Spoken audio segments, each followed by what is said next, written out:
Hello friends, ఎలా ఉన్నారు? మూర్ఖునితో వాదన బోర్లించిన కుండపై నీళ్లు పోసినట్లే.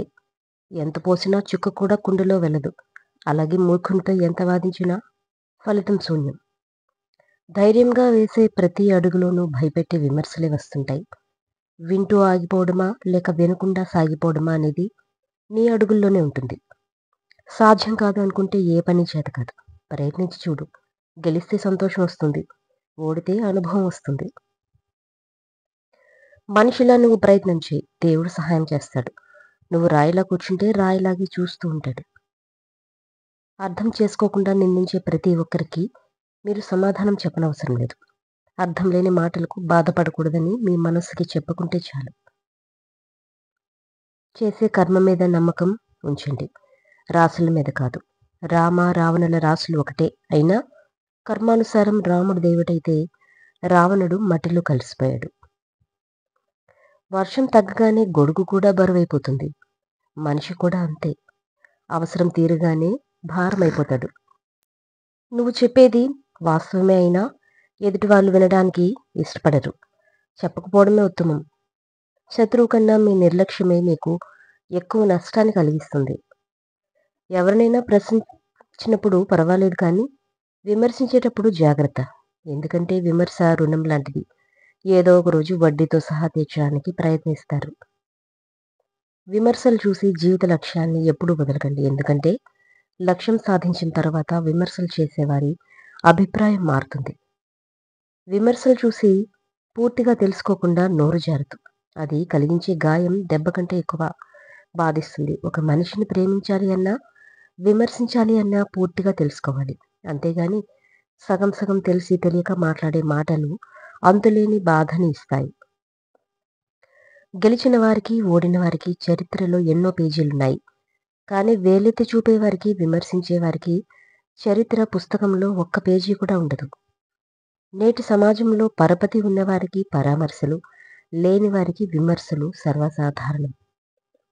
ఇతరులను విమర్శించడం తేలిక, విమర్శను ఎదుర్కోవడం కష్టం. నీతులు చెప్పడం తేలిక, ఆచరించడం కష్టం. అబద్ధం చెప్పడం తేలిక, నిజాన్ని దాచడం కష్టం.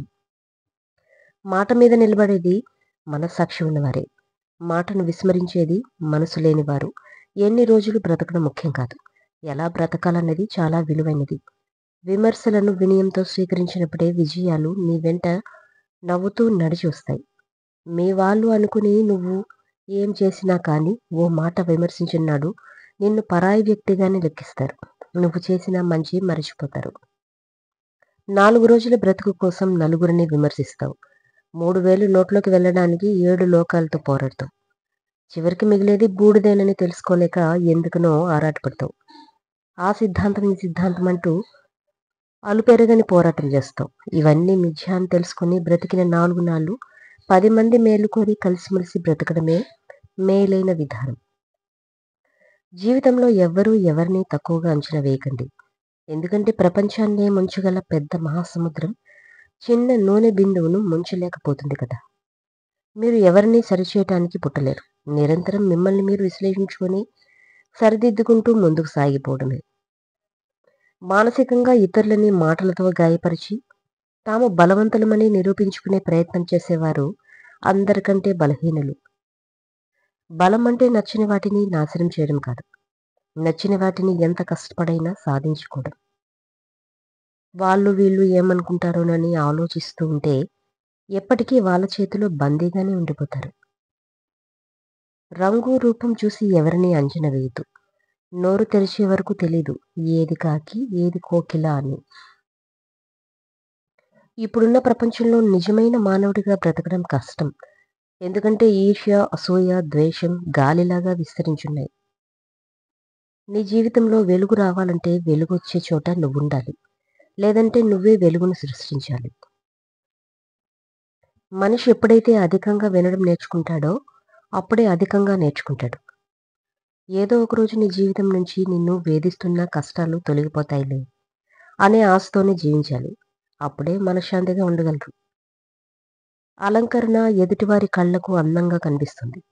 అందమైన మాట తీరు మనిషికి గౌరవాన్ని, విలువను పెంచుతుంది. అర్ధరహితమైన మాటల కన్నా అర్థవంతమైన మౌనం చాలా గొప్పది. చిన్న పనే కదా అని నిర్లక్ష్యం చేయొద్దు.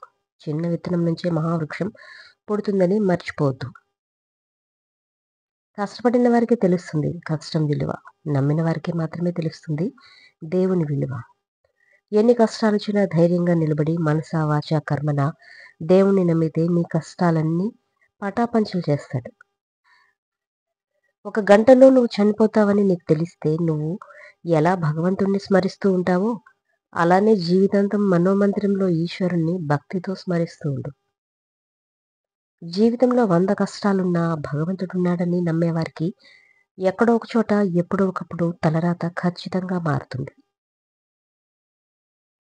మట్టితో చేసే బొమ్మల ఆకారాలు వేరువేరుగా ఉన్నప్పటికీ అవి అన్నీ మట్టితోనే తయారు చేయబడ్డాయి. అలానే జీవుల శరీరాలు వేరైనా వాటిలో ఉండేది ఒకే ఆత్మ.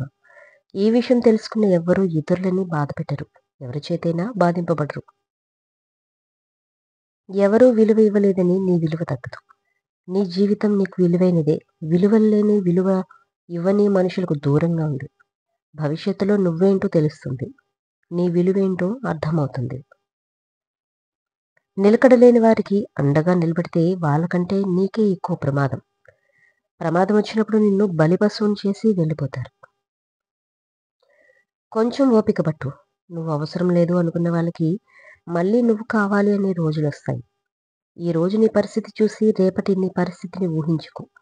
నిన్ను పుట్టించిన ఆ దేవుడికి నీ పరిస్థితిని మార్చడానికి ఒక్క క్షణం చాలు. జీవితం నీదైనప్పుడు దానికోసం చేయాల్సిన కష్టం కూడా నీదే. ఓడినా గెలిచినా కష్టపడడం మాత్రం ఆపకు. నీ కష్టం ఇప్పుడు నీకు గెలుపునివ్వలేకపోవచ్చు, కానీ ఎప్పుడో ఒకప్పుడు ఆ గెలుపుని నీకు పక్కాగా పరిచయం చేస్తుంది. ఏదైనా పరీక్షించవచ్చు, కానీ మనిషి సహనాన్ని పరీక్షించకూడదు. అది విలువైన బంధాలను దూరం చేస్తుంది. ఒక తల్లి బిడ్డలు కానీ పాండవులు, కౌరవులు కొట్టుకుంటే కురుక్షేత్రం జరిగింది. ఒక తల్లి బిడ్డలు కానీ రామలక్ష్మణులు కలిస్తే రావణ సంహారం జరిగింది. కాలం ఎప్పుడూ ఒకేలా ఉండదు. నిన్ను ఏడిపించే వాళ్ళకి ఏడవలసిన టైం వస్తుంది. కాస్త ఓపిక పట్టు. చెయ్యని తప్పులకి నిందలు పడ్డాయని నీలోని నిజాన్ని వదిలేసుకోకు. కాలక్రమంలో నిజాలన్నీ వాటంతట అవే బయటకు వస్తాయి. ఓటమెదురైనప్పుడు ఓదార్చేందుకు ఎవరూ లేకపోయినా నేనున్నానంటూ భుజం తట్టి వెంట నిలిచే వ్యక్తి తండ్రి మాత్రమే.